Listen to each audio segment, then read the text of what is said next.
Bienvenidos a este nuevo video. Hoy vamos a hablar sobre los ataques de chimpancés más horripilantes. ¡Empecemos! En 1975, en el tranquilo suburbio de Maple Grove, Minnesota, Allison y Peter Greaves llevaban una vida que oscilaba entre lo extraordinario y lo controvertido. Su modesta casa se convirtió en una curiosidad local al albergar a Lucy, una chimpancé de 7 años que habían criado desde su infancia. Lucy no era simplemente una mascota, era su orgullo y alegría, tan integrada en sus vidas que cenaba en la mesa. Aprendía a imitar gestos humanos y desempeñaba un papel activo en las rutinas familiares. Su fascinación por Lucy había comenzado años atrás, cuando Peter, profesor de biología en una universidad cercana, se encontró con la oportunidad de adoptar a una chimpancé de un proyecto de investigación descontinuado. Cautivados por la idea de estudiar primates de cerca, él y Allison no dudaron en aceptar a Lucy. En ese momento, las leyes sobre la tenencia de animales exóticos eran ambiguas. Aunque las normativas federales desaconsejaban la propiedad privada de primates grandes, los estados individuales determinaban sus propias regulaciones. Minnesota, como muchos otros estados, carecía de leyes estrictas, lo que permitía a las personas mantener animales exóticos con poca supervisión. Los Greaves creían que su formación científica y su vínculo personal con Lucy los eximían de los riesgos inherentes, una creencia que trágicamente sería desmentida.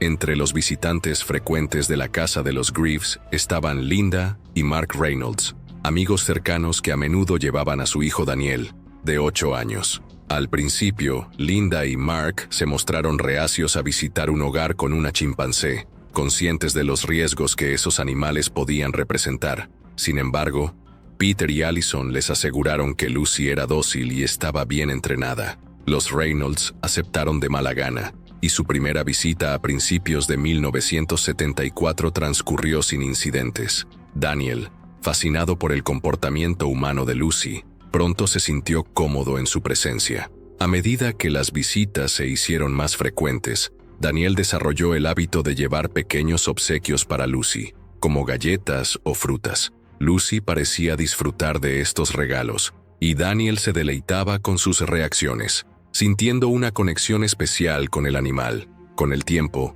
este ritual se convirtió en una tradición característica de sus visitas. En una cálida tarde de domingo de julio de 1975, los Reynolds llegaron a la casa de los Greaves para lo que asumieron sería otro agradable encuentro. Los adultos se acomodaron en la sala de estar, disfrutando de café y pasteles, mientras compartían novedades sobre sus vidas. Lucy, vestida con un vestido floral, estaba sentada en su sillón favorito, comportándose de manera tranquila y compuesta. La mirada de la chimpancé seguía la conversación, y su rostro expresivo daba la impresión de ser una observadora silenciosa. Como de costumbre, Daniel llevó una pequeña bolsa de galletas, ansioso por compartirlas con Lucy. A mitad de la visita, Daniel se acercó a Lucy con una galleta en la mano. Durante el último año, había ganado cada vez más confianza a su alrededor, confiando en las garantías de los Greaves sobre su docilidad. Mientras extendía la mano para ofrecerle el regalo, los ojos de Lucy se fijaron en los suyos con una intensidad que hizo que un breve silencio se apoderara de la sala. Su expresión, ininteligible para ojos humanos, pareció cambiar, y la tensión en el ambiente se volvió casi palpable. En un instante, todo cambió. Lucy se lanzó desde su silla, envolviendo a Daniel con sus poderosos brazos con una rapidez sorprendente. Sus dientes se hundieron en el brazo del niño, quien soltó un grito desgarrador. Los adultos se apresuraron a intervenir, pero la fuerza de Lucy superaba con creces la suya. La sangre salpicó la alfombra color crema mientras Peter y Mark luchaban por liberar a Daniel de su agarre. Linda gritaba, paralizada por el miedo, mientras Allison intentaba desesperadamente distraer a Lucy con ruidos fuertes. No fue hasta que Peter logró golpear a Lucy con un cojín pesado que la chimpancé soltó al niño, aún dominada por sus instintos primitivos que anulaban su comportamiento habitual. Cuando llegaron los paramédicos, Daniel estaba inconsciente y gravemente herido.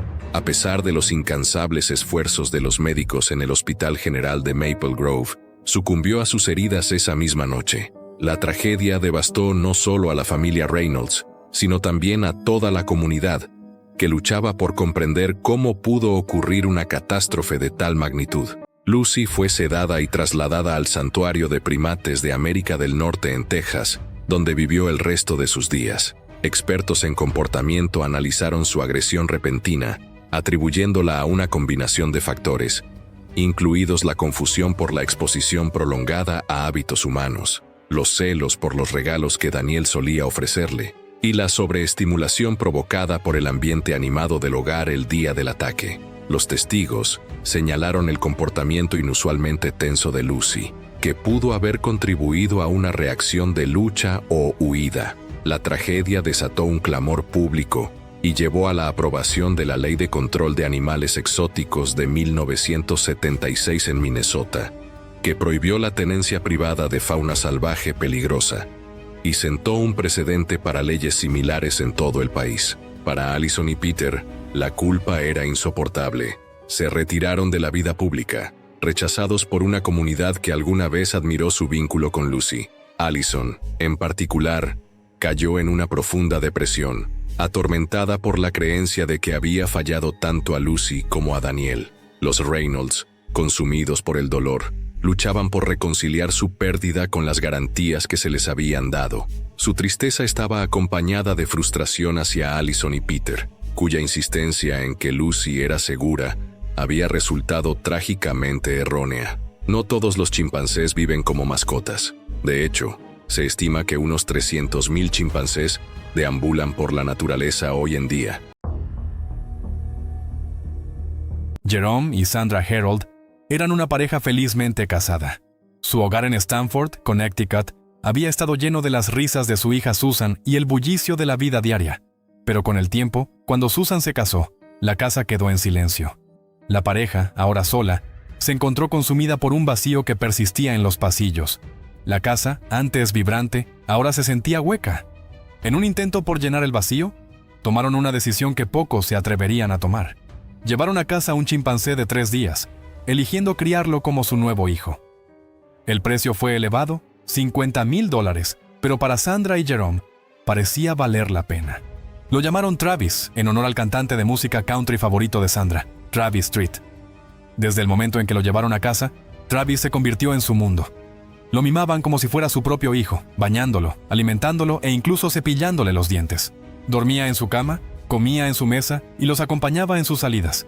Travis rápidamente se convirtió en más que una mascota, era familia. A medida que pasaron los años, Travis creció más grande y fuerte, y su relación con los Herold se profundizó. La pareja incluso construyó una habitación especial en su casa para él, colgando llantas de cuerdas para que se columpiara. Aprendió a hacer cosas que la mayoría de la gente no esperaría de un chimpancé: abrir puertas, usar el control remoto, incluso navegar por fotos en la computadora familiar. Su encanto y naturaleza amigable lo convirtieron en una celebridad local.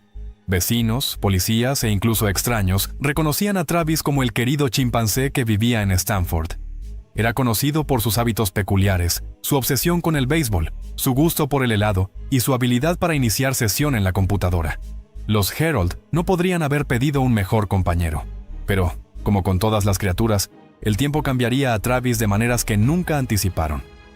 En 2003, un incidente extraño preparó el escenario para lo que estaba por venir.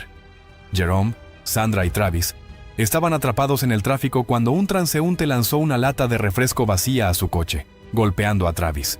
Sin dudarlo, Travis se desabrochó el cinturón de seguridad, abrió la puerta y persiguió al culpable. La situación se salió de control con Travis eludiendo a los oficiales durante casi 2 horas. Eventualmente regresó al coche, pero el espectáculo llevó a una nueva ley en Connecticut que prohíbe la posesión de primates que pesen más de 50 libras. A pesar del caos, Travis fue exento de la ley, en gran parte debido a su estatus como un animal bien conocido y previamente entrenado. Todo parecía estar bien en la familia de Jerome y Sandra. Con su animal, parecían ser una pareja feliz, viviendo una vida tranquila y estable. Pero en 2004, ocurrió una tragedia. Jerome, después de una larga batalla con cáncer de estómago, falleció. Sandra, ahora sola, fue consumida por el dolor. La casa, antes llena de vida, cayó en la oscuridad. Su tristeza tuvo un efecto profundo en Travis, quien siempre había visto a Jerome como su alfa. A medida que pasaban los meses, el comportamiento de Travis comenzó a cambiar. Había alcanzado la adultez, ahora pesando más de 200 libras. El Departamento de Control de Animales de Stanford expresó preocupaciones sobre su tamaño y fuerza, aconsejando a Sarah que ya no sería práctico mantenerlo en su hogar. Pero Sandra, aún de luto por Jerome, ignoró sus advertencias. Se retiró de la vida social, pasando sus días sentada en el porche, mirando los atardeceres en un estado de aturdimiento. El aislamiento afectó a Travis. Sin ejercicio adecuado, engordó. Su pelaje, antes brillante, se volvió opaco, y su cuerpo se volvió flácido. El enérgico chimpancé que una vez había sido el centro de su mundo, ahora era una sombra de su antiguo yo. Para el 15 de febrero de 2009, el estado emocional de Sandra había empeorado aún más. Ese día, invitó a su amiga de toda la vida, Charla Nash, a visitarla. Charla había sido una invitada frecuente en la casa de los Harrell, y Travis la conocía bien. Después de pasar la tarde en el casino Mohegan Sun, Charla y Sandra regresaron a casa, pero algo estaba mal. Travis, que normalmente buscaba atención, estaba inusualmente callado.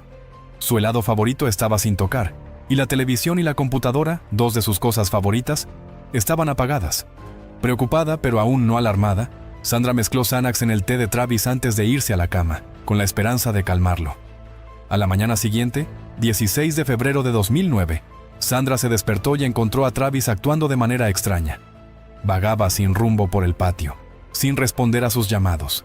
Sus movimientos eran lentos y su mirada parecía vacía. Cada vez más inquieta, Sandra llamó a Charla para que viniera a ayudar. Las dos mujeres esperaban que Travis se calmara con su juguete favorito, un Tickle Me Elmo rojo. Pero cuando se acercaron a él en el jardín, algo se rompió. Al ver el juguete, Travis entró en un frenesí violento, atacando a Charla con una fuerza aterradora. Travis tiró a Charla al suelo, y antes de que Sandra pudiera reaccionar, hundió sus dientes en la cara de Charla. En un instante, le arrancó los labios, la nariz y los párpados con brutal precisión. Sandra, en pánico, agarró una pala y golpeó a Travis varias veces, pero el chimpancé, implacable, continuó su salvaje ataque. Su fuerza era abrumadora, y los esfuerzos de Sandra por detenerlo fueron inútiles. Corrió adentro para agarrar un cuchillo de cocina, rezando para que fuera suficiente para detener la violencia. Regresó al patio, el cuchillo temblando en su mano, y lo hundió en la espalda de Travis. Por un breve momento, Travis se detuvo, mirándola con ojos salvajes. Luego, como si nada hubiera pasado, se volvió hacia Charla y reanudó su ataque con aún más fuerza. Los gritos de Charla resonaron por todo el vecindario mientras Travis desgarraba su rostro. Al no ver otra opción, Sandra huyó a su coche, se encerró dentro y llamó frenéticamente al 911. La voz del operador se mantuvo calmada. «¿Cuál es el problema con tu amiga?», preguntó ella. «Le arrancó la cara. Está tratando de atacarme», gritó Sandra al teléfono. Su voz era un grito crudo y aterrorizado. El operador instó a Sandra a mantenerse a salvo, pero Sandra no podía hacer nada. Charla yacía inconsciente en el jardín, su cuerpo destrozado por el implacable ataque de Travis. El horror se desarrolló ante los ojos de Sandra mientras el chimpancé continuaba su violencia sin vacilar.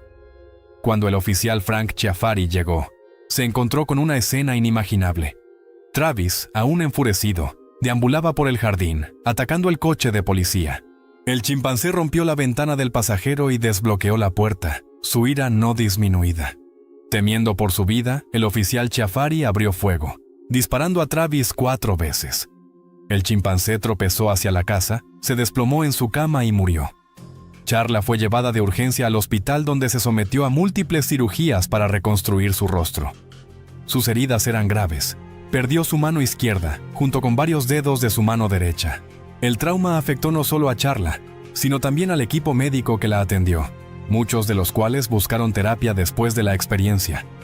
Las cicatrices físicas y emocionales dejadas por el ataque fueron profundas. Un informe toxicológico reveló rastros de Xanax en el sistema de Travis, lo que pudo haber contribuido a su comportamiento agresivo. Algunos especularon que la apariencia alterada de Charla, su color de cabello cambiado y los rizos pudieron haber sorprendido a Travis. Pero la causa del ataque sigue siendo incierta. Charla ahora vive con las cicatrices físicas y psicológicas. Un recordatorio constante del día en que su vida casi fue arrebatada por una criatura en la que una vez confió. El pueblo de Embaso, en el borde del bosque Kibale de Uganda, había coexistido durante mucho tiempo con sus vecinos salvajes. Los aldeanos respetaban a los chimpancés, manteniendo una distancia prudente. Amara Nakosi, una partera de 32 años y madre de 5 hijos, había pasado su vida aquí. Su esposo, Taban, trabajaba como guía para investigadores que estudiaban el bosque. Él fue el primero en notar el cambio. En abril de 2017, cuando comenzaron las lluvias, empezaron a suceder cosas extrañas. Comida robada, contenedores de agua volcados, ruidos inquietantes del bosque después del atardecer. Taban sospechaba de los chimpancés. El macho dominante del grupo, Kondo, había sido asesinado en una pelea brutal, y su sucesor, Mosi, era más audaz, más agresivo. Bajo su mando, los chimpancés se acercaban más al pueblo, observando en lugar de retirarse. Al principio, el consejo desestimó las preocupaciones de Taban. Los chimpancés siempre habían estado allí, poderosos pero no una amenaza directa. Reforzaron el almacenamiento de alimentos y pidieron precaución, pero hicieron poco más. Luego, las cosas se intensificaron. Un campo de yuca fue destruido durante la noche. Desaparecieron ropas de las líneas de secado. Los aldeanos vieron a los chimpancés plantarse en el borde del bosque, gritando, tamborileando, sacudiendo ramas. Una tarde, el hijo mayor de Amara, Jabari, llegó corriendo a casa aterrorizado. Había estado recogiendo leña cuando 3 chimpancés lo siguieron, acercándose, cargando hacia adelante antes de detenerse. Solo retrocedieron cuando llegó al pueblo. Esa noche, Taban y varios hombres montaron guardia. A medianoche, los escucharon, gritos y chillidos más cerca que nunca. Las linternas revelaron una docena de chimpancés recorriendo el perímetro, acercándose al claro del pueblo antes de retroceder. Los hombres gritaban, golpeaban ollas y los ahuyentaban temporalmente. Los chimpancés seguían regresando. Por la mañana, el consejo finalmente actuó. Se envió un mensaje a las autoridades de vida silvestre. Se implementaron nuevas reglas. Nadie entraba al bosque solo, los niños se quedaban en el centro del pueblo y toda la comida se guardaba bajo llave. Pero ya era demasiado tarde. Los chimpancés ya no solo observaban, se estaban preparando para atacar. El mensaje a las autoridades tardaría días, pero la vida en Embaso no podía detenerse. La aldea dependía del bosque para lo esencial: leña, comida, medicina y, lo más importante, agua. 3 días después de la reunión del consejo, el suministro de agua estaba casi agotado. Sin lluvia para reponer los contenedores comunales y sus hijos menores mostrando signos de deshidratación, Amara lideró a un grupo de 7 mujeres, incluida su cuñada, Naya, hacia el manantial en lo profundo del bosque. Armadas con machetes y palos, más para consuelo que para defensa, partieron al mediodía, planeando regresar antes del atardecer. El silencio era inquietante. No había cantos de pájaros, ni crujidos en el sotobosque. La charla habitual entre las mujeres se desvaneció en un silencio incómodo. Llegaron al manantial y se apresuraron a llenar sus recipientes. El agua goteaba lentamente, retrasando su partida. Amara escudriñó los árboles, sintiendo que algo andaba mal. Entonces Naya se puso rígida, con los ojos muy abiertos. Amara siguió su mirada. Posado en una rama baja, observándolas intensamente, estaba Mosi, el nuevo macho alfa. Su hombro cicatrizado captaba la luz, una advertencia de la violencia que ya había sobrevivido. Amara hizo señas a las mujeres para que recogieran sus recipientes de agua y se movieran lentamente de regreso hacia el camino al pueblo. Casi lo habían alcanzado cuando el bosque estalló con sonidos, gritos, chillidos y el choque de cuerpos a través de la vegetación. De repente, chimpancés aparecieron de todas direcciones. Al menos 15 de ellos, en su mayoría machos, moviéndose con determinación hacia el grupo de mujeres. El pánico se apoderó. Las mujeres dejaron caer sus recipientes de agua y corrieron, su retirada ordenada planeada olvidada ante la amenaza que se acercaba. Amara gritó para que se mantuvieran juntas, pero el miedo las dispersó. Algunas corrieron directamente hacia el camino del pueblo. Otras se desviaron en diferentes direcciones, desorientadas por el terror. Amara se encontró corriendo junto a Naya y otras 2 mujeres. Podían escuchar a los chimpancés detrás de ellas, ganando terreno con cada segundo que pasaba. El suelo del bosque era traicionero. Raíces, ramas caídas y terreno irregular amenazaban con hacerlas tropezar a cada paso. Naya fue la primera en caer. Su pie se enganchó en una raíz. Al caer al suelo, su grito atravesó el bosque. Amara se detuvo y se dio la vuelta sin querer abandonar a su cuñada. Las otras 2 mujeres dudaron brevemente, pero continuaron corriendo al ver lo que estaba sucediendo. 3 chimpancés machos habían alcanzado a Naya. El más grande, Mosi, le agarró el brazo con una fuerza increíble, arrastrándola hacia atrás mientras ella luchaba por recuperar el equilibrio. Los otros dos rodeaban, gritando y exhibiéndose, con el pelo erizado para parecer aún más grandes. Amara levantó su machete y se lanzó hacia adelante, blandiendo la hoja contra Mosi. El filo afilado conectó con su brazo, haciendo brotar sangre. El macho alfa soltó a Naya con un grito de dolor y rabia. Por un momento, Amara pensó que podrían escapar. La levantó a Naya y comenzaron a correr. Habían recorrido quizás 10 metros cuando Amara sintió un peso aplastante golpear su espalda. Fue lanzada de cara al suelo. El impacto le sacó el aire de los pulmones. Mosi se había recuperado y cargó tras ellos, apuntando a Amara en represalia por la herida que ella le había infligido. Lo que siguió fue un frenesí de violencia. Las poderosas manos de Mosi agarraron los hombros de Amara, volteándola sobre su espalda. Sus dientes, mucho más grandes y afilados que los dientes humanos, se hundieron en su rostro. El dolor era cegador, abrumador. Podía sentir cómo su pómulo se rompía bajo la presión de sus mandíbulas. Más chimpancés se unieron al ataque. Apuntaron a sus extremidades, manos, pies y miembros, mordiendo y desgarrando con una ferocidad metódica. Un chimpancé agarró su brazo derecho y tiró con tanta fuerza que sintió que la articulación del hombro se dislocaba. Otro mordió su pantorrilla, arrancando un trozo de músculo. A través de una neblina de dolor y terror, Amara estaba vagamente consciente de que Naya gritaba, de que llegaban más chimpancés, del sonido de ramas rompiéndose y vegetación siendo pisoteada. Luego, misericordiosamente, la oscuridad la envolvió. Naya había logrado escapar del ataque inmediato y corrió gritando hacia el pueblo. Sus gritos alertaron a Taban y a otros hombres que habían estado trabajando cerca. Agarraron lanzas y machetes y corrieron hacia el bosque, gritando y haciendo tanto ruido como fuera posible para ahuyentar a los chimpancés. Para cuando llegaron a Amara, el ataque había estado en marcha durante casi 15 minutos. Los chimpancés se dispersaron cuando los hombres se acercaron, desapareciendo en el bosque con gritos finales de desafío. Lo que dejaron atrás atormentaría a los aldeanos de Embaso por generaciones. Amara yacía inmóvil en el suelo empapado de sangre. Su rostro era irreconocible. Su brazo derecho casi estaba cercenado, y grandes porciones de carne habían sido arrancadas de sus piernas y torso. Taban cayó de rodillas junto a su esposa, pero estaba claro de inmediato que ella no tenía salvación. Las otras mujeres que habían ido a recoger agua habían tenido mejor suerte. Todos habían escapado con vida, aunque 3 habían sufrido heridas por caídas o ataques de refilón.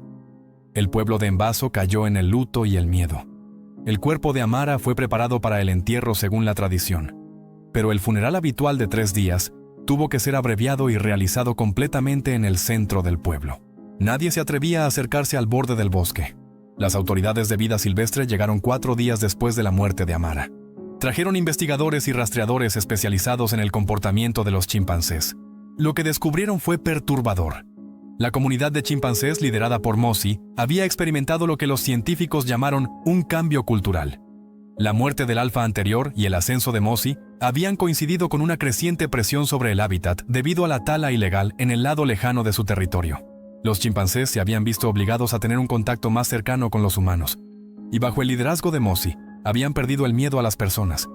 Más preocupante aún, habían aprendido que los humanos podían ser presas. El ataque a Amara no fue una agresión al azar. Era un comportamiento de caza coordinado, similar a cómo los chimpancés cazan monos o pequeños antílopes. Las autoridades reubicaron a la gente de Embaso en un nuevo asentamiento a varios kilómetros de distancia, más allá del territorio de los chimpancés. El pueblo original fue abandonado, dejado para ser reclamado por el bosque. Taban, ahora viudo con 5 hijos que criar, encontró trabajo en un centro de conservación, utilizando su conocimiento para ayudar a los investigadores a entender y prevenir conflictos similares. Los chimpancés permanecieron en el bosque de Kibale, su número disminuyendo lentamente a medida que la pérdida de hábitat continuaba.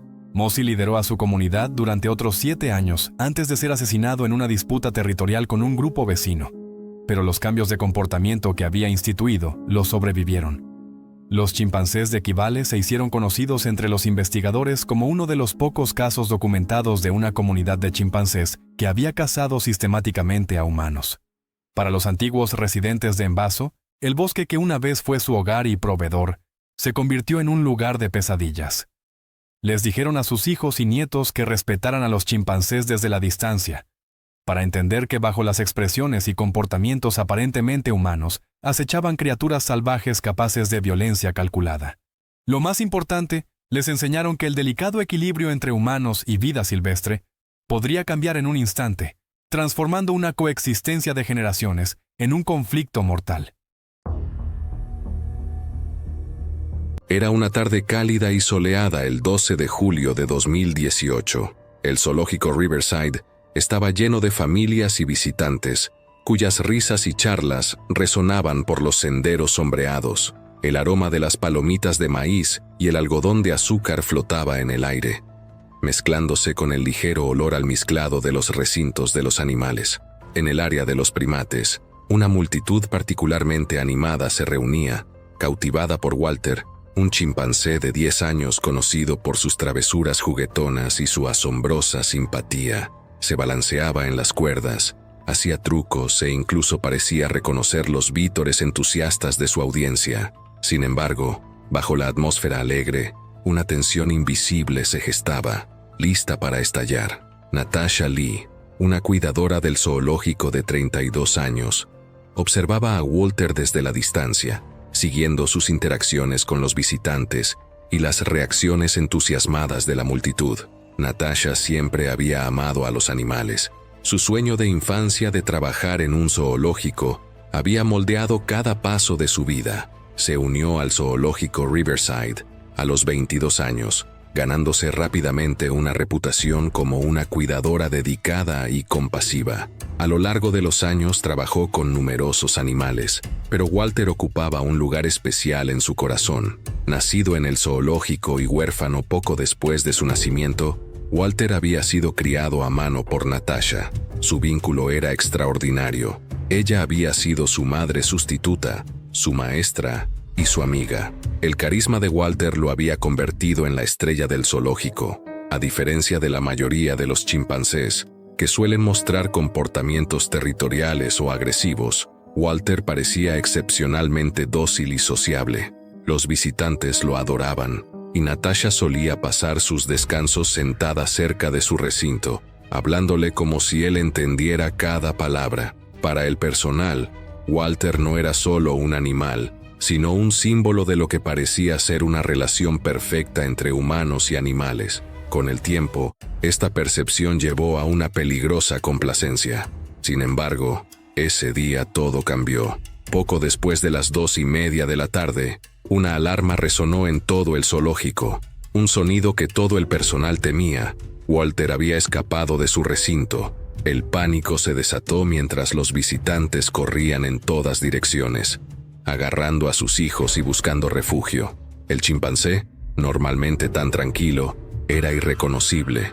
Arrasaba el zoológico, lanzando objetos, rompiendo vitrinas y atacando a animales más pequeños en su camino. Natasha, que estaba cerca cuando sonó la alarma, corrió hacia el lugar del alboroto. Cuando Natasha vio a Walter cerca del aviario, sus instintos como cuidadora superaron su miedo.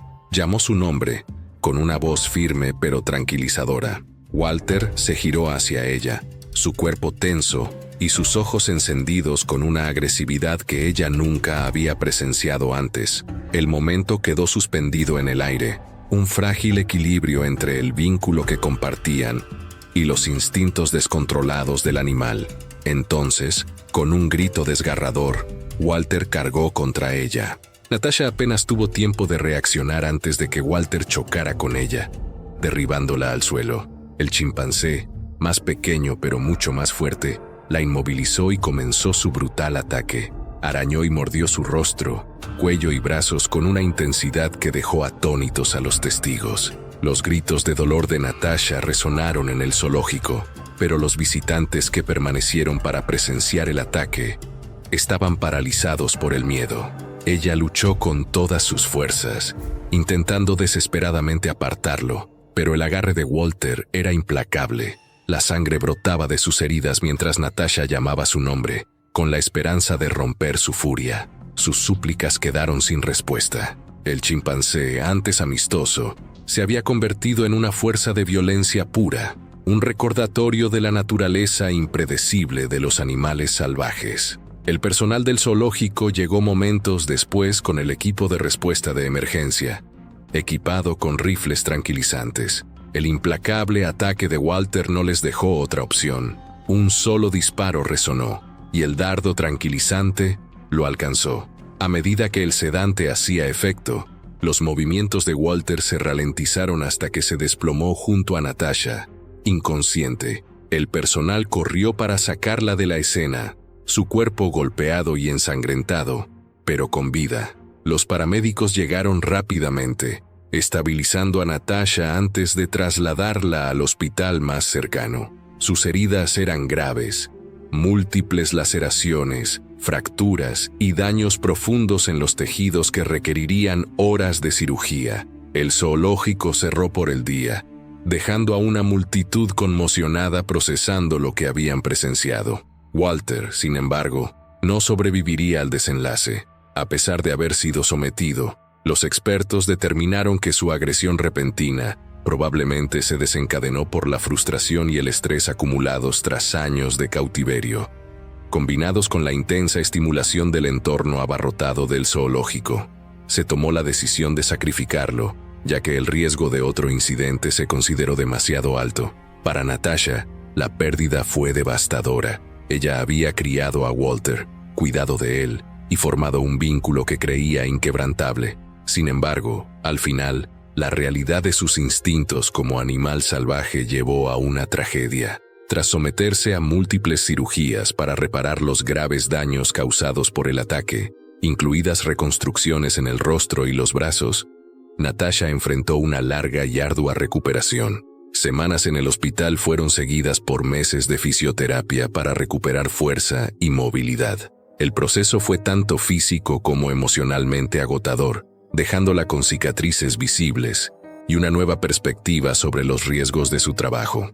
A pesar de la dura experiencia, Natasha llevó esas cicatrices, físicas y emocionales, como un testimonio de su resistencia. Una vez recuperada, Natasha regresó al zoológico, dedicando su vida al cuidado y bienestar de los animales que amaba.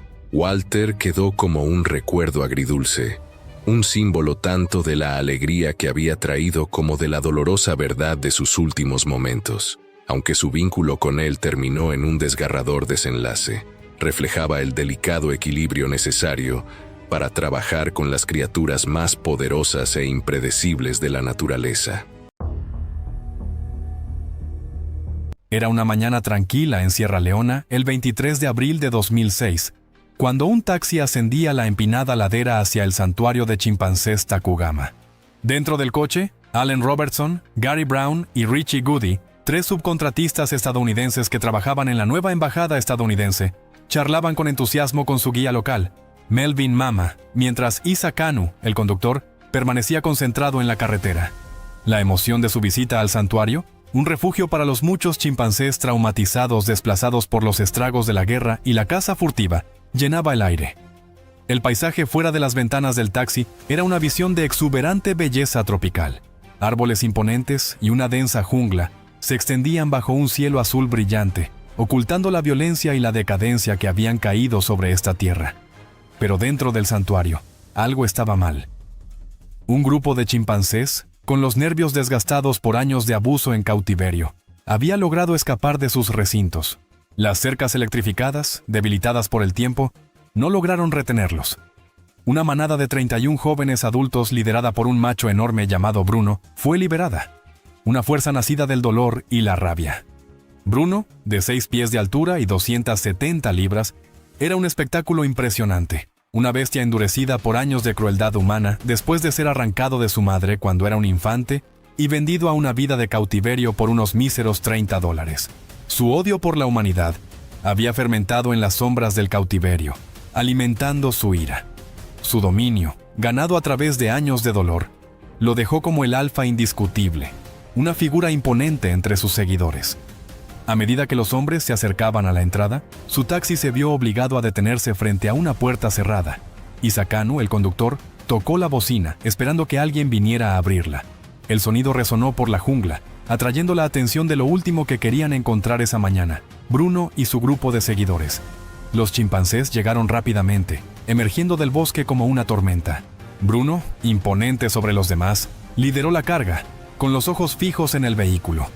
Los hombres se congelaron, mirando aterrorizados mientras el grupo de primates enfurecidos rodeaba el coche, golpeando con los puños las ventanas, aullando con furia.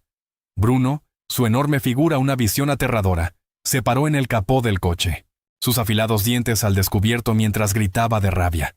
Al darse cuenta del peligro, Isa puso el coche en reversa, los neumáticos chirriando mientras intentaba escapar. Pero Bruno fue más rápido. En un estallido de velocidad, el chimpancé alfa saltó sobre el coche, golpeando el parabrisas con sus puños y dientes, rompiendo el vidrio. El sonido del vidrio rompiéndose fue ahogado por los gritos de los hombres mientras el coche retrocedía. El ataque salvaje de Bruno se volvía más intenso. Con una precisión aterradora, Bruno alcanzó a través de la ventana trasera, agarrando el brazo de Melvin. Sus dientes se hundieron en la carne y comenzó a sacudir la cabeza violentamente, desgarrando hueso y músculo. Melvin gritó de agonía, pero sus amigos no podían hacer nada para ayudar. En pánico, uno de los hombres le gritó a Isa que pusiera el coche en marcha. El coche avanzó bruscamente, derribando a Bruno, pero no antes de que el chimpancé hubiera arrancado la mitad de la mano de Melvin de su cuerpo. Allen y Gary rápidamente metieron a Melvin de nuevo en el vehículo, sus manos resbaladizas con sangre mientras intentaban detener la hemorragia. La situación era desesperada. La mano de Melvin, ahora un desastre de carne desgarrada, apenas estaba unida. Gary intentó detener el flujo de sangre, rasgando un trozo de tela de su camisa y envolviéndolo alrededor del brazo de Melvin. Pero el horror no terminó ahí. Isa, al darse cuenta de la gravedad de su situación, llevó el coche al límite, dirigiéndose hacia la puerta cerrada en un intento de atravesarla. El vehículo chocó contra las pesadas puertas de metal. El impacto dejó a todos inconscientes. Cuando Gary recuperó la conciencia, el primer sonido que llegó a sus oídos fueron los gritos agonizantes de Melvin. Miró a su alrededor.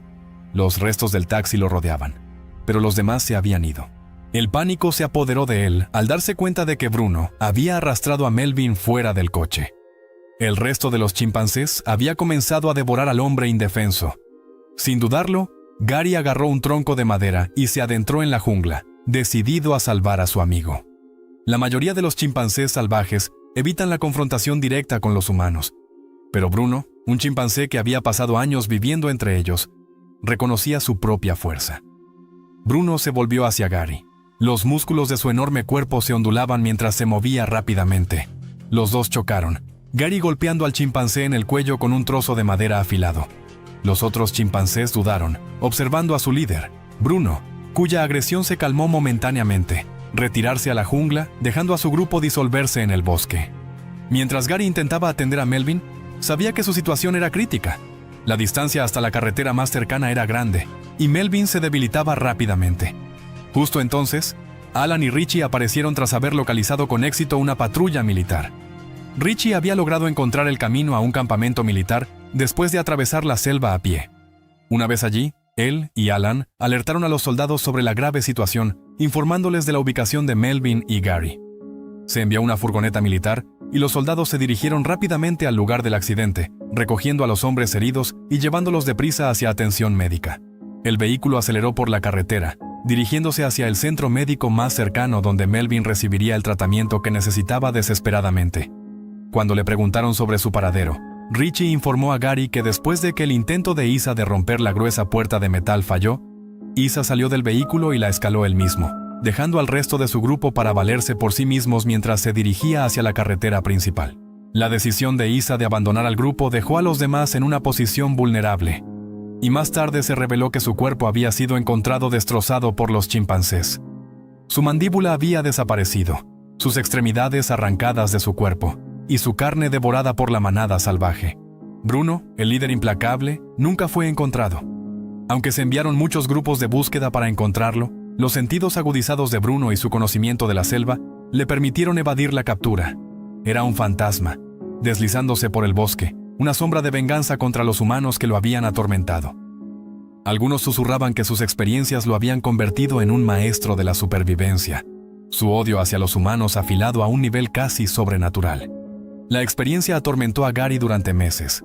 Las pesadillas lo acosaban, pero seguía agradecido de haber luchado contra Bruno y rescatado a Melvin.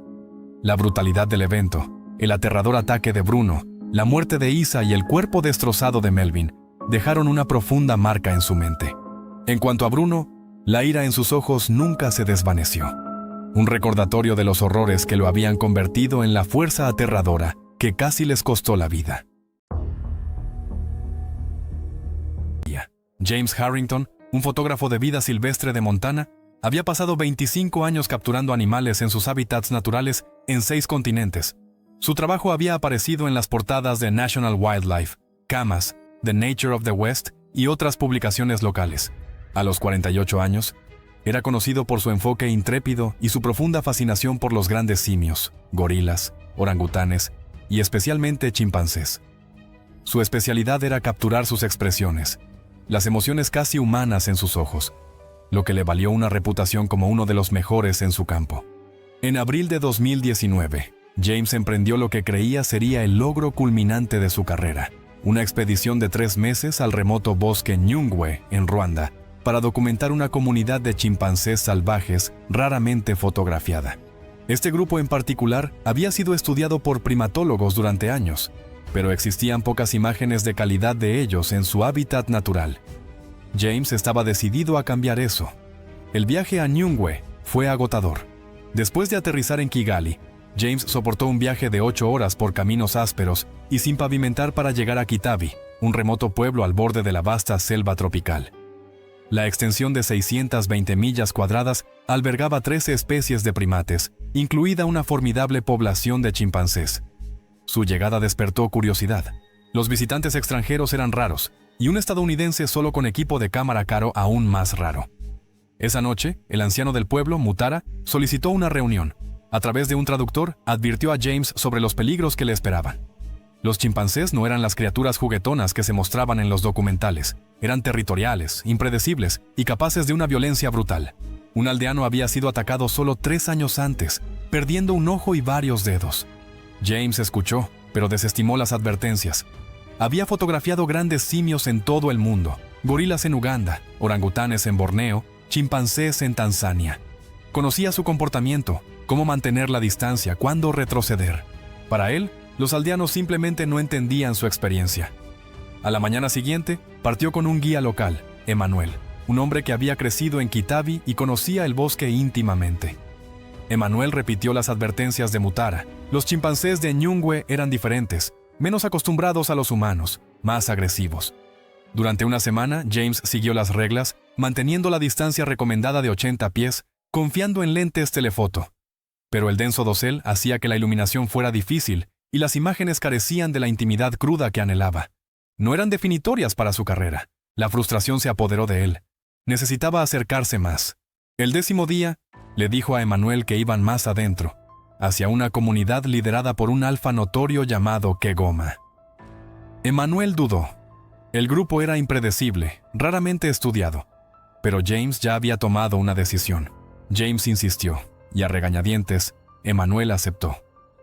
Partieron antes del amanecer, caminando durante 3 horas a través de una vegetación cada vez más densa. La humedad era opresiva, y la ropa de James pronto se empapó de sudor, pero su emoción creció al comenzar a escuchar los llamados distantes de los chimpancés resonando a través del bosque. A media mañana, encontraron al grupo. Unos 20 chimpancés estaban dispersos por un pequeño claro y en los árboles circundantes. Algunos se acicalaban entre sí, otros se alimentaban de frutas, y algunos juveniles jugaban a perseguirse entre las ramas bajas. En el borde del claro estaba sentado Kegoma, un macho imponente con la espalda salpicada de plata y un rostro marcado por muchas batallas. Emmanuel susurró a James que debían quedarse en el borde del bosque, observando desde la distancia. James asintió en acuerdo, pero sus ojos estaban fijos en su visor. La iluminación era perfecta, la luz del sol moteada filtrándose a través del dosel, iluminando a los chimpancés de una manera que hacía que sus expresiones cobraran vida, pero necesitaba estar más cerca. Mientras Emmanuel estaba distraído observando a una madre chimpancé con un bebé aferrado a su pecho, James comenzó lentamente a avanzar hacia el claro.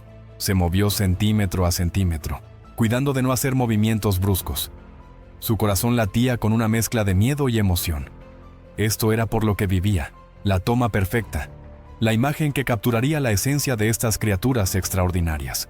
Ahora estaba a unos 15 pies de Kegoma, la mitad de la distancia segura recomendada. A través de su lente, Podía ver cada detalle del rostro del macho alfa, los ojos inteligentes, la frente expresiva, la mandíbula poderosa.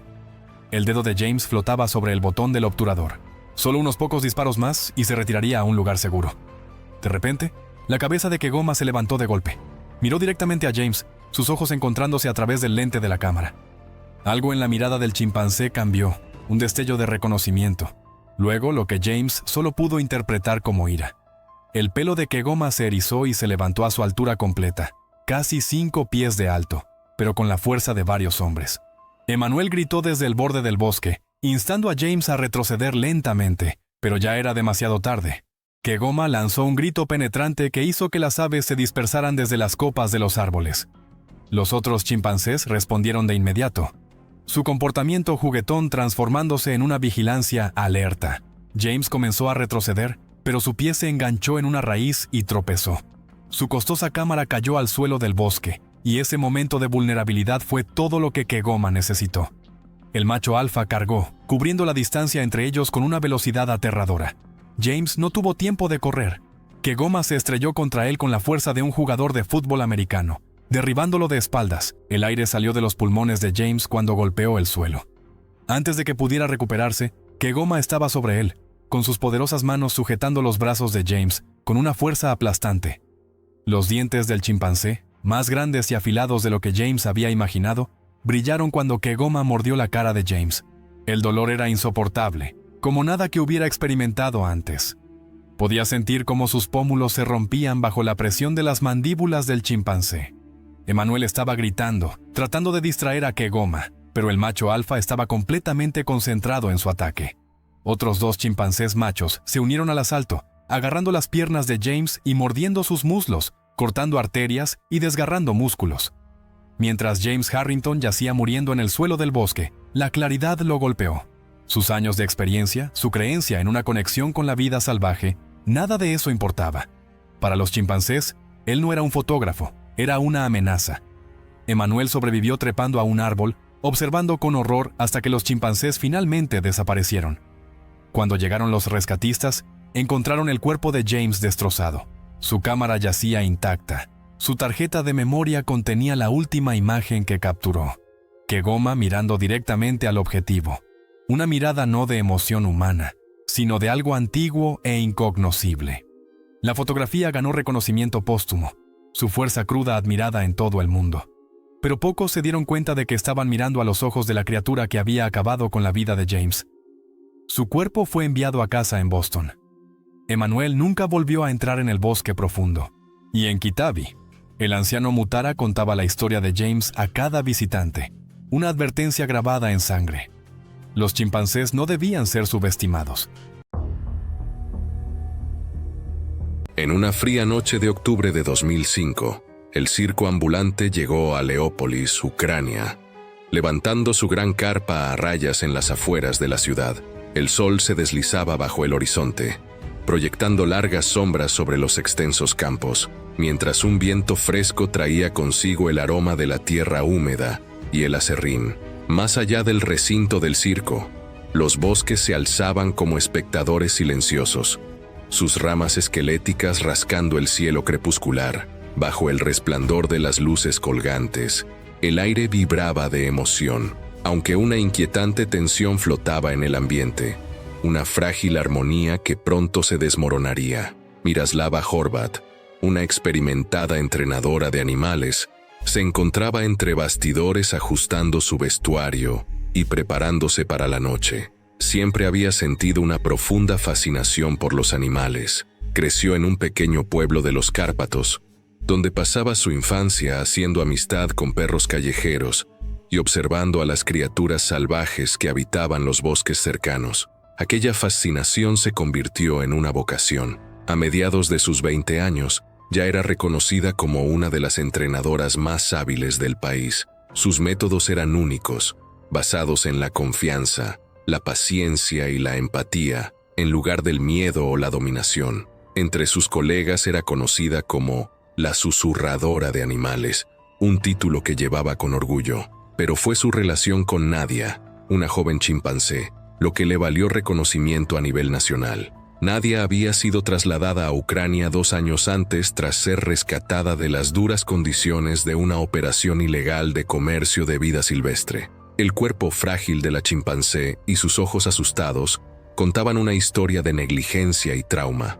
Mientras otros veían un desafío, Miroslava vio una oportunidad para sanar. Tomó a Nadia bajo su cuidado, dedicando incontables horas a ganarse su confianza. Poco a poco, el animal receloso comenzó a abrirse, mostrando una aguda inteligencia y un espíritu juguetón.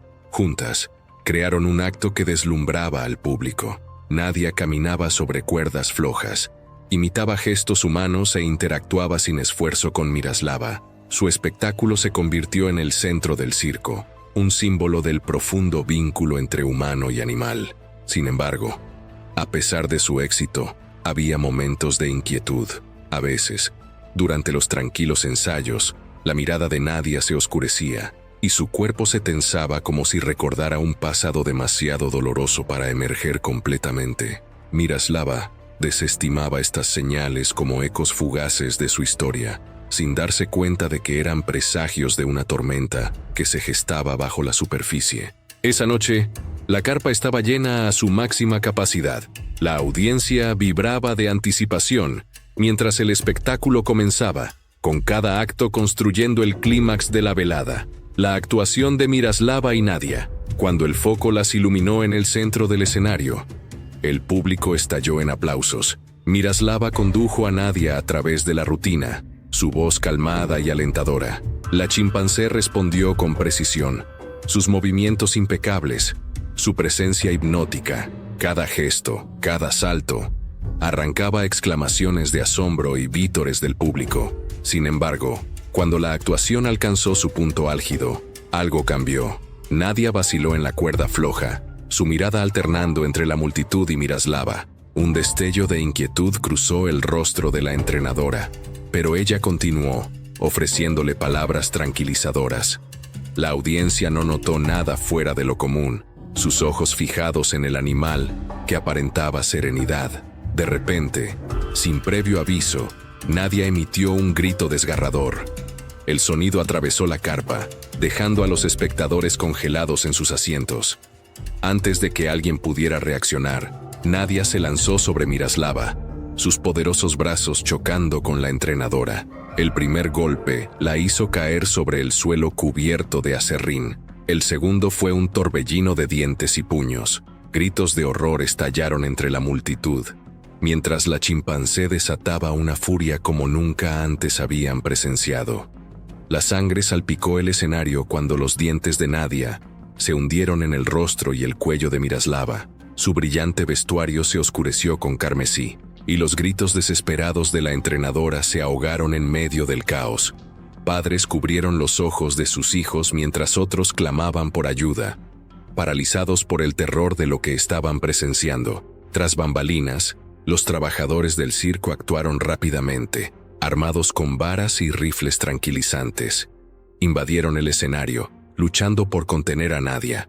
La chimpancé gruñía y se agitaba violentamente, mostrando una fuerza mucho mayor de lo que los manejadores habían anticipado.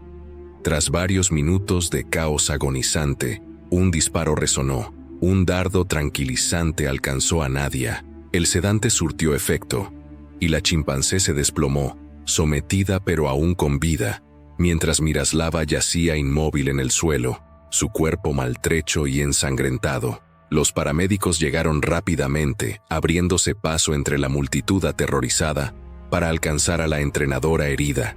Miroslava apenas estaba consciente. Sus respiraciones eran superficiales y dificultosas. Mientras la llevaban de urgencia al hospital, la carpa quedó en un silencio sepulcral, con la audiencia demasiado conmocionada para moverse. Nadia, tranquilizada y restringida, fue trasladada a un centro de detención cercano. Su destino quedó sellado, no volvería al circo. En su lugar, fue enviada a un centro de conservación para ser evaluada por profesionales. En el hospital, los médicos lucharon por estabilizar a Miroslava. Sus heridas eran graves, profundas laceraciones en el rostro, el cuello y los brazos, además de una mandíbula fracturada. Durante días, su condición pendió de un hilo. Cuando finalmente recuperó la conciencia, el dolor físico quedó eclipsado por una pesada carga emocional. El ataque no solo había marcado su cuerpo, sino que había destruido la confianza que había construido con años de esfuerzo. En el centro de conservación, los expertos trabajaron incansablemente para comprender la agresión repentina de Nadia. Su análisis reveló una realidad perturbadora. Los años de abuso y negligencia antes de su rescate habían dejado profundas heridas psicológicas. Determinaron que el ataque a Miroslava fue una trágica respuesta a esos traumas no sanados, desencadenada por las intensas y antinaturales presiones de actuar. Pasaron los meses. Miroslava enfrentó un largo camino de recuperación, sometiéndose a múltiples cirugías y terapias físicas. Su rostro, antes radiante, ahora estaba marcado por cicatrices que contaban una historia de supervivencia. Aunque el ataque puso fin a su carrera como artista, no apagó su pasión por los animales. Al contrario, encendió un nuevo propósito: abogar por el trato ético de los animales y generar conciencia sobre los peligros de explotar a criaturas salvajes para el entretenimiento. La rehabilitación de Nadia en el centro de conservación avanzó de manera gradual. Lejos del estrés de la vida en el circo, su agresividad disminuyó y comenzó a mostrar una cautelosa curiosidad. El personal se centró en proporcionarle actividades de enriquecimiento y la compañía de otros primates, creando un entorno donde pudiera recuperar estabilidad y confianza. El incidente dejó una huella duradera, impulsando discusiones sobre el trato ético de los animales y las consecuencias de su explotación en el entretenimiento. Saint. La historia de James y la Donna comenzó en West Covina, California, un pueblo que fue testigo de los capítulos de sus vidas. Se conocieron siendo adolescentes, se enamoraron y se convirtieron en novios de la escuela secundaria. Durante años, fueron inseparables y su relación floreció en medio de las expectativas de familiares y amigos que esperaban ansiosos su unión. Pero Street, James, un piloto de NASCAR alto y carismático con una profunda pasión por los coches, dudó. Temía que el matrimonio lo anclara, alejándolo de la emoción de las carreras y de trastear con motores. Aún así, en 1966, bajo una creciente presión, St. James finalmente accedió a casarse con la Donna. El día de su boda, la familia y los amigos se reunieron en una pequeña iglesia de ladrillo, sus rostros iluminados con anticipación. La Donna esperaba en su vestido blanco, pero St. James nunca llegó. En cambio, pasó el día en un taller, perdido en su verdadera pasión. La noticia de su ausencia se difundió rápidamente, y la decepción del pueblo se convirtió en un desprecio absoluto. Durante años, su nombre se volvió sinónimo de traición y cobardía. Buscando escapar del juicio de su comunidad, St. James encontró consuelo en un anuncio de periódico. Un barco mercante estaba buscando tripulantes para un viaje de larga distancia. El trabajo prometía aventura y anonimato, con todos los gastos cubiertos. A pesar de no tener experiencia en el mar, San Jaime vio una oportunidad para dejar atrás sus fracasos. Se embarcó en el barco y comenzó un viaje que cambiaría su vida para siempre. Meses después de iniciado el viaje, cerca de la costa de África, el barco sufrió una avería mecánica y atracó en Tanzania para reparaciones. Durante su estancia allí, St. James se unió a un grupo de cazadores tanzanos y viajó con ellos a los bosques. Durante una de sus cacerías, el grupo mató a una chimpancé hembra poco después de que diera a luz, dejando al recién nacido a valerse por sí mismo. Conmovido por la escena, St. James tomó al chimpancé huérfano bajo su cuidado, llamándolo Moe. El vínculo que formaron durante esos días en Tanzania se volvió inquebrantable. Regresar a California fue un desafío logístico, pero St. James lo logró con la ayuda de misioneros alemanes que aseguraron su vuelo. Cuando llegó al aeropuerto, fue recibido por su madre, Estelle, y una no invitada la Donna que había venido a confrontarlo. Su enojo se transformó en asombro cuando vio al pequeño chimpancé aferrado a St. James. La llegada de Moe suavizó la animosidad entre ellos, y con el tiempo, la Donna perdonó a St. James. En 1970, finalmente se casaron en una ceremonia modesta. Moe, vestido con un pequeño traje, sirvió como su padrino. La familia poco convencional encontró alegría en su vida compartida, y Moe se convirtió en su hijo sustituto. Sin embargo, la tragedia golpeó apenas un año después de su matrimonio. A la dona le diagnosticaron cáncer y requirió una histerectomía. Devastada por la pérdida de su capacidad para tener hijos, consideró dejar a St. James. Pero él la tranquilizó, recordándole que ya tenían un hijo en Moe. Juntos, volcaron su amor en criar al chimpancé, maravillándose de su inteligencia y profundidad emocional. Durante años, la familia prosperó, pero los desafíos de criar a un animal salvaje en un entorno suburbano pronto los alcanzaron. En 1998, un soldador contratado para reparar la jaula de Moe accidentalmente dejó equipo atrás, lo que asustó y aterrorizó a Moe. El chimpancé escapó y estuvo desaparecido durante horas antes de ser capturado. Durante el incidente, Moe causó daños a un coche de policía e hirió a un oficial. Al año siguiente, una visitante ignoró las advertencias y metió la mano en la jaula de Moe. Confundiendo su uña roja con un caramelo, Moe le mordió la punta del dedo. Estos incidentes pintaron a Moe como un peligro para la comunidad, y las autoridades lo consideraron no apto para permanecer con los Davis. Los oficiales de policía llegaron a su casa armados con tranquilizantes y sacaron a Moe por la fuerza. St. Jaime resistió, solo para ser dominado y sujetado al suelo. Moe, angustiado por el alboroto, gritó y se agitó mientras los oficiales lo tranquilizaban y lo transportaban a un centro de detención. Los Davises estaban desolados, su hogar ahora silencioso y vacío sin su querido compañero. Después de años de batallas legales, St. James y la dona lograron trasladar a Moe al rancho Animal Haven en 2004. El santuario prometió a Moe un entorno más seguro y permitió a los Davises visitarlo regularmente. El 3 de marzo de 2005, llegaron al rancho para celebrar el 39º cumpleaños de Moe. Compraron globos, juguetes y un pastel de hoja con glaseado relleno de frambuesa, ansiosos por hacer el día especial. Cuando Moe los vio, su alegría fue inmediata. Aplaudió y aulló, emocionado de reunirse. Aunque puede que no entendiera que era su cumpleaños, sabía que lo amaban. La dona cortó el pastel y lo compartió con St. James antes de ofrecerle a Moe su porción. Moe la aceptó con entusiasmo, sus manos suaves tomando el pastel con un afecto silencioso. Fue una reunión llena de amor como si no hubiera pasado el tiempo. A medida que la celebración se desarrollaba, la alegría de la familia fue destrozada por un evento impensable. Un joven chimpancé macho escapó de su recinto y se lanzó hacia la dona. El chimpancé atacó, mordiendo su mano y arrancándole el pulgar. St. Jaime se apresuró a protegerla, solo para ser emboscado por otro chimpancé más grande. Mientras el caos se desarrollaba, Moe no se unió al ataque, sino que observó impotente mientras los dos chimpancés abrumaban a St. James, mordiendo su cara, arrancándole un ojo y mutilando su cuerpo. Desgarraron su carne, rompiendo huesos y dejándolo irreconocible. La dona gritó pidiendo ayuda mientras los chimpancés continuaban su brutal ataque. El yerno del dueño del santuario, Mark Carruthers, llegó con un arma de fuego y disparó a ambos chimpancés, poniendo fin al asalto. Los paramédicos se apresuraron a St. James al hospital, donde los doctores indujeron un coma para manejar sus extensas heridas. A pesar de múltiples cirugías para reconstruir su rostro, la vida de James cambió para siempre. Se volvió permanentemente dependiente de la dona, quien permaneció a su lado, cuidándolo mientras ambos lamentaban los eventos de ese día. En 2007, la tragedia golpeó de nuevo cuando Moe desapareció del santuario. A pesar de búsquedas extensas, nunca se encontró rastro de él.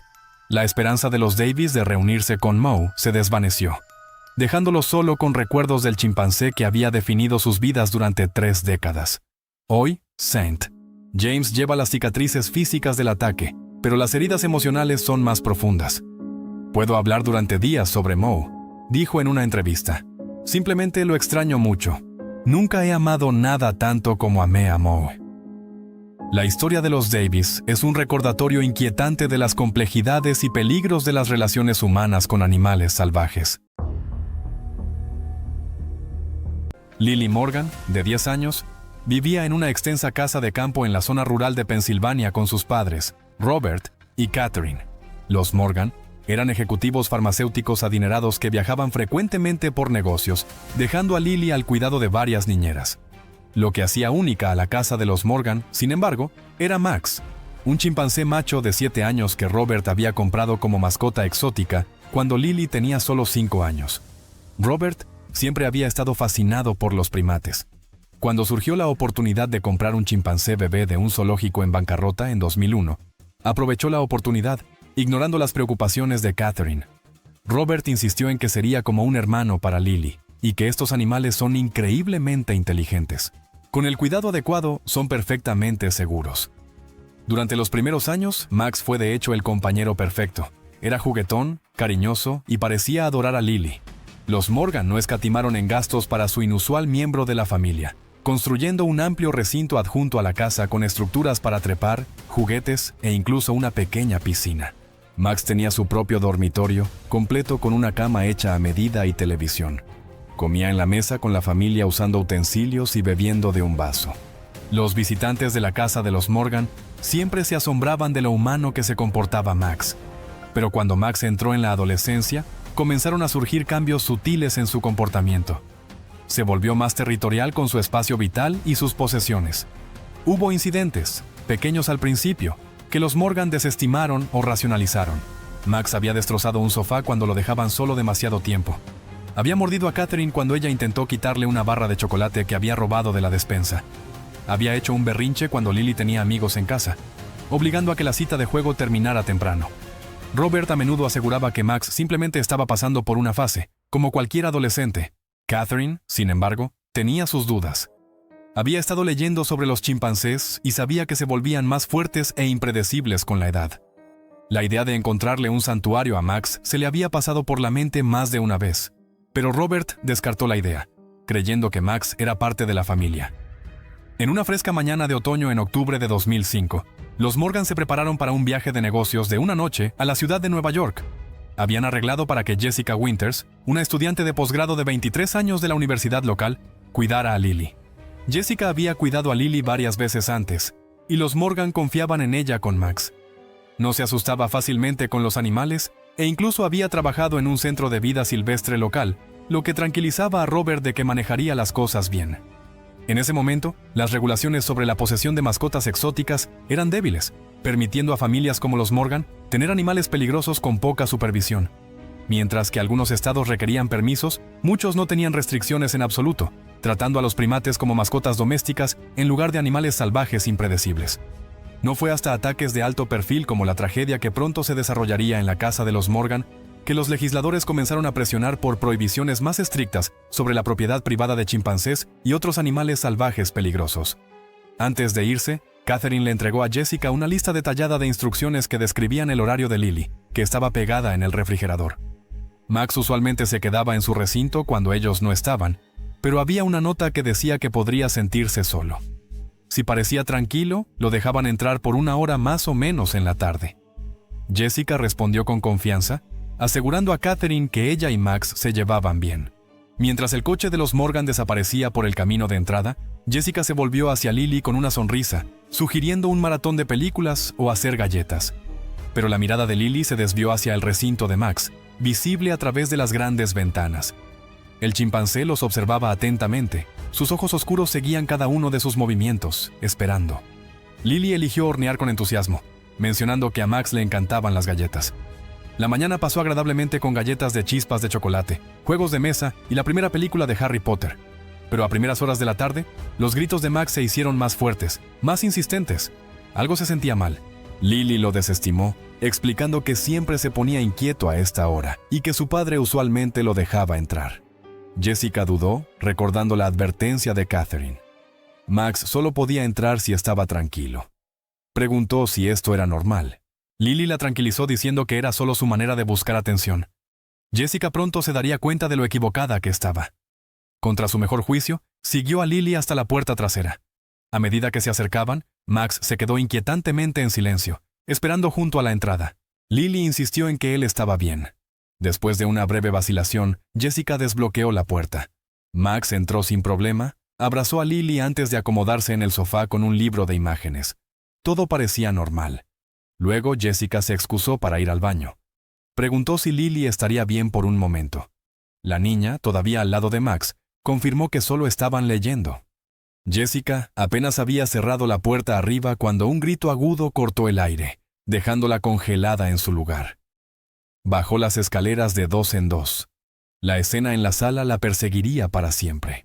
Max se había transformado completamente. Su cabello estaba erizado. Sus labios se habían retraído en una mueca aterradora. La tenía a Lily inmovilizada en el suelo, sus poderosas manos sujetando sus brazos. La sangre corría de una mordedura en la mejilla de Lily. Jessica gritó a Max, agarrando una lámpara cercana y lanzándola al chimpancé. La lámpara golpeó la espalda de Max, haciendo que soltara a Lily momentáneamente. Se volvió hacia Jessica, soltando un grito gutural que parecía sacudir las paredes. En ese breve momento, Lily se alejó a gatas, con sangre corriendo por su rostro. Jessica gritó a Lily que corriera y se encerrara en el dormitorio de sus padres, colocándose entre la niña y el chimpancé enfurecido. Lily corrió hacia las escaleras, pero Max fue más rápido. Con increíble velocidad, la interceptó al pie de la escalera, agarrándola del cabello y tirándola hacia atrás con tal fuerza que Jessica escuchó el espantoso crujido de la cabeza de Lily golpeando el suelo de madera. Jessica se lanzó hacia adelante, desesperada por ayudar. Agarró un atizador de la chimenea y lo golpeó a Max en el hombro. El chimpancé aulló de dolor, pero no retrocedió. En cambio, cargó contra Jessica, derribándola al suelo con tanta fuerza que el aire se le escapó de los pulmones.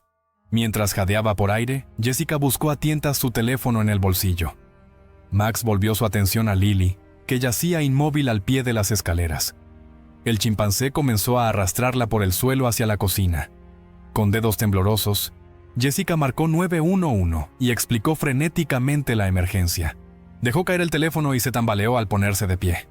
Desde la cocina venían sonidos que quedarían grabados para siempre en su memoria, los húmedos sonidos de desgarro de carne y hueso, puntuados por los gruñidos frenéticos de Max.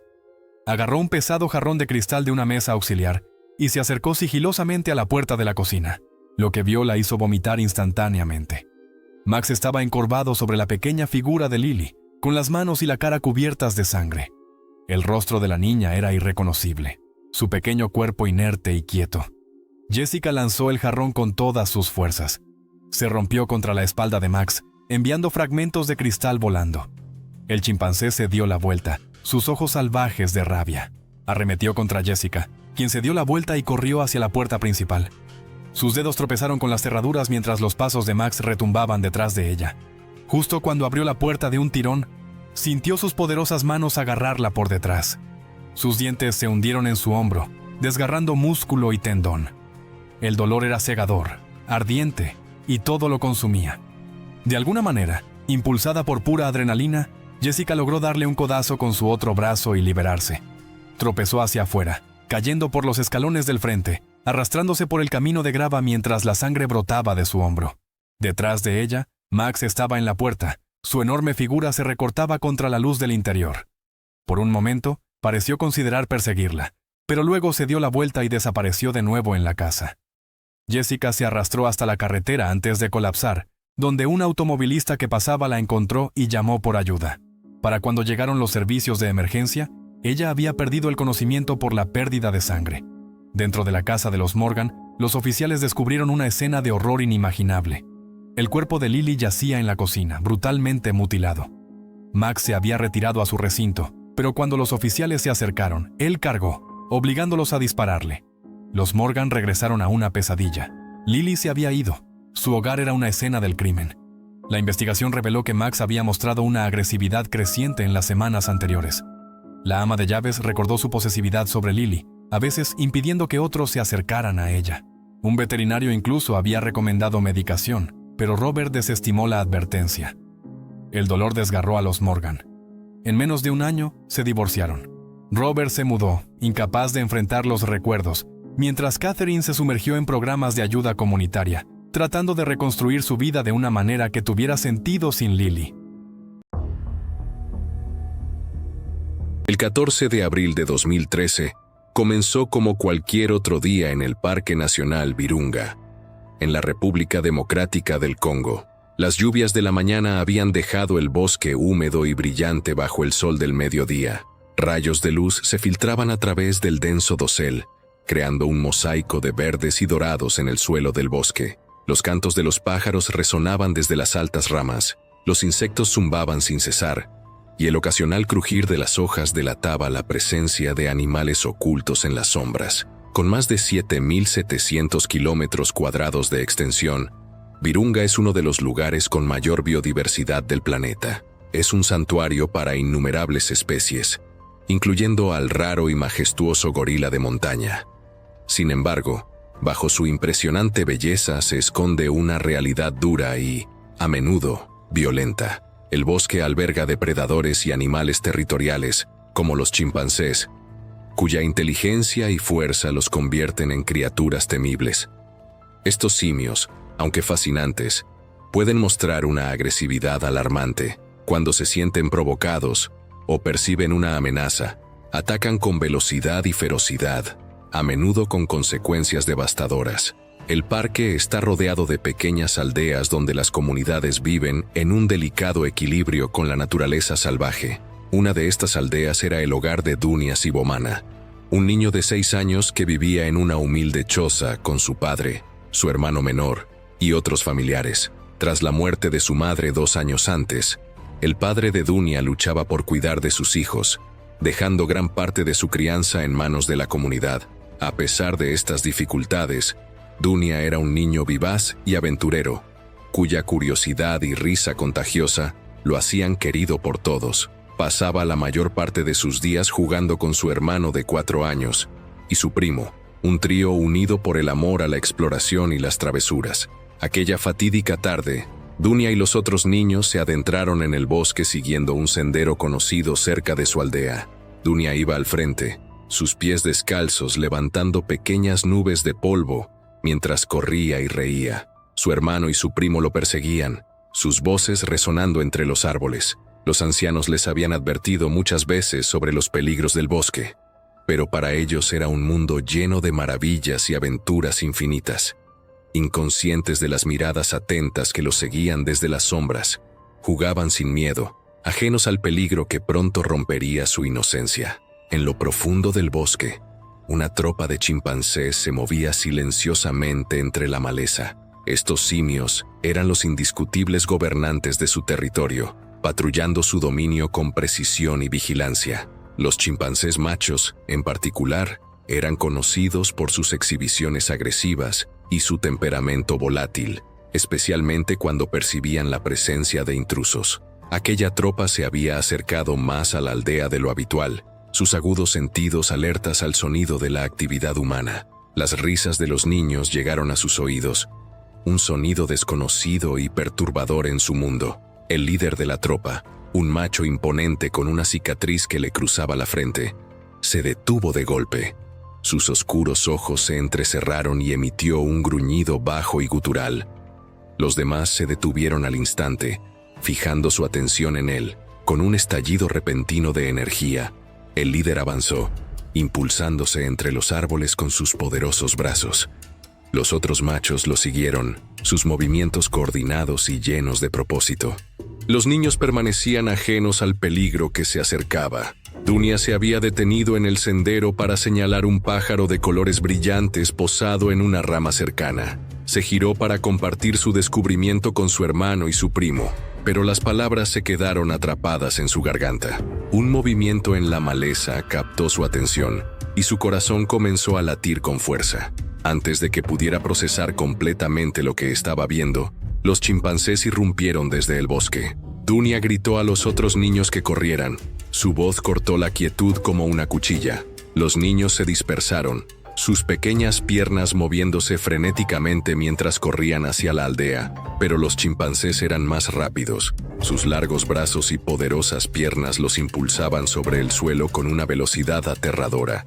Dunia podía escuchar los golpes de sus movimientos, cada vez más cerca con cada segundo que pasaba. Se atrevió a mirar por encima del hombro y los vio acercarse, sus rostros torcidos en expresiones de furia. El líder de la tropa alcanzó primero al hermano menor de Dunia. El grito aterrorizado del niño resonó en el bosque antes de ser silenciado abruptamente. Dunia se quedó paralizado. Sus piernas se negaban a moverse mientras observaba la horrorosa escena desarrollarse frente a él. Los gritos de su primo se unieron a la cacofonía, un desesperado llamado de auxilio que Dunia no podía responder.